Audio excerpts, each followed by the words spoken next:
নমস্কার বন্ধুরা, আবারও তোমাদের সামনে হাজির হয়ে গেছি আর একটা রেসিপি নিয়ে। চলো আজকে মাংসটাকে একটু অন্যভাবে কষাটা বানাবো। হ্যাঁ, আমরা একটু গ্রেভি খাই, গ্রেভি রাখতেও পারি, আবার দেখি মনের ওপর নির্ভর করছে। চলো, মাংসটা এখনও আমার ধুয়ে পরিষ্কার করা হয়নি, কিন্তু তার আগে একটা মশলা বানাবো। সেটার জন্য দেখো, আমি পেঁয়াজটাকে একটু বড় বড় করেই দিয়েছি, এটা একটু ভেজে নেব। আমি কাঁচা লঙ্কাও দিয়ে দিয়েছি, টমেটো দিয়ে দিলাম, আদা রসুন সমস্ত দিয়ে দিলাম, দিয়ে একটু নুন দিয়ে এতে আমি লবঙ্গ, এলাচ, দারচিনি সব দিয়ে দিয়েছি, সমস্ত দিয়ে এটাকে আমি নেড়ে নেবো। এটাকে পেস্ট করলে কিন্তু অসাধারণ হবে মাংসটা, ঠিক আছে? চলো এইভাবে বানিয়ে আজকে দেখি কিরাম কি হয়। দেখো, এটা ভাজার সময় একটু নুন দিয়ে দেবে, হালকা করে নুন দিয়ে দেবে, নুনকে সবেতেই করবে, নুন বুঝে শুনে দেবে, দিয়ে এটাকে খুব ভালো করে একটু হালকা লাল লাল করে ভেজে নেবো। এর টেস্টটা কিন্তু আরও অসাধারণ হবে, ঠিক আছে? চলো ভেজে নিই। দেখো, একটু কাজুও দিয়ে দিলাম হালকা করে, ঠিক আছে? চলো এবার এগুলোকেও একসঙ্গে ভেজে নিই। দেখো হয়ে গেছে, এই অবস্থায় আমি গ্যাসের ফ্লেমটাকে অফ করে দিচ্ছি। চলো এবার এটা খানিকক্ষণ ঠান্ডা হতে দিই, তারপরে পেস্ট করবো। মাংসটাকে আমি ধুয়ে পরিষ্কার করে নিয়েছি, আমি 1 কিলোর কাছে মাংস করছি, ঠিক আছে? এতে হলুদ আর নুন আমি মাখিয়ে রেখে দেবো, তোমরা চাইলে টক দই মাখাতে পারো, ঠিক আছে? আমি একটু হলুদ, নুন আর একটু লেবু মিশিয়ে এটাকে রেখে দেবো। দেখো, এবার নুনও দিয়ে দিচ্ছি, পরিমাণ মতো নুন দিয়ে এটাকে মাখিয়ে রেখে দিতে হবে। এবার দিয়ে দেবো দেখো, এবার লেবু দিয়ে দিচ্ছি, দেখতে পাচ্ছ? লেবু দিলে এটা খুব নরম হবে, হ্যাঁ, মাংসটা খুব নরম হবে। চলো এবার খুব ভালো করে লেবু দিয়ে এবার মাখিয়ে দিতে হবে এটাকে। চলো মাখিয়ে দিই। দেখো মাখিয়ে রেখে দিয়েছি। চলো এটা 15 মিনিটের মতো মোটামুটি থাক, তোমরা আধ ঘন্টাও রাখতে পারো।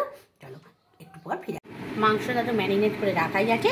চলো এবার কড়াইতে তেল দিয়ে দিয়েছি, আমি দিয়ে দিলাম গোটা জিরে ফোড়ন, তেজপাতা ফোড়ন, কারণ লবঙ্গ, এলাচ, দারচিনি সব আমি ভেজে পেস্ট করে নিয়েছি। চলো এটাকে কয়েক সেকেন্ড নাড়াচাড়া করবার পর এই যে ম্যারিনেট করা মাংসটা আমি এর মধ্যে দিয়ে দেবো।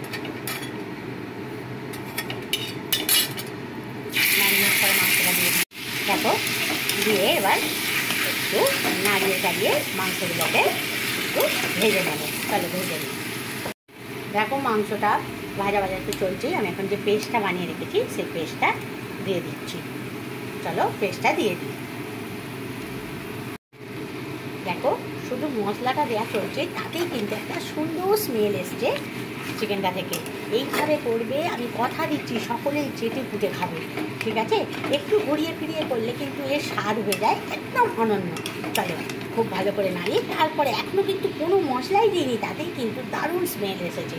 দেখো, এই যে পেস্টটা দিয়ে দিয়েছি, এবার আমি মশলাগুলো দিয়ে দেবো। হলুদ তো আমার মাখানো আছেই, কিন্তু আরেকটুও হলুদ আমি দেব, বুঝে দেবে। হলুদটা দিয়ে দিলাম, কালারটা সুন্দর আসবে বলে আমি কাশ্মীরি লঙ্কা গুঁড়ো দিয়ে দিচ্ছি।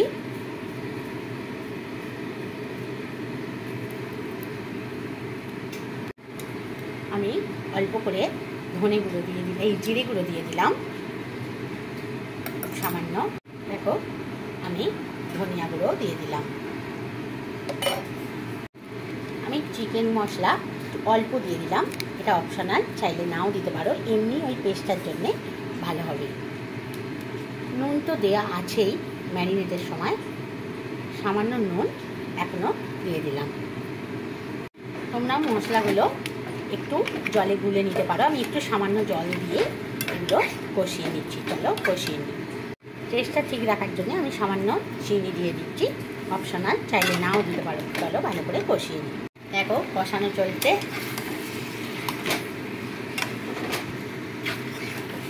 এটা একটু চাপা দিয়ে দেবো। এবার জল দেওয়ার আগে একটু চাপা দিয়ে দেবো। চলো একটু ঢাকনা দিয়ে খানিকক্ষণ রাখি। চলো ঢাকনাটা খুলে নিই। দেখো দারুণ দেখতে হয়েছে।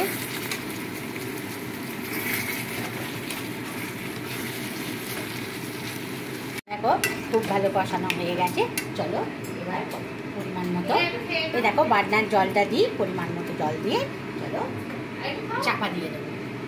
দেখো তোমরা যেরকম গ্রেভি খাবে, যদি একদম না খাও তো ওই অবস্থায় খেয়ে নিতে পারো, তাহলে আমি একটু গ্রেভি খাবো। চলো চাপা দিই, খানিকক্ষণ পর ফিরে আসি। ঢাকনাটা খুলে নিই। দেখো আমার কিন্তু গ্রেভিটা এই পর্যন্তই খাবো।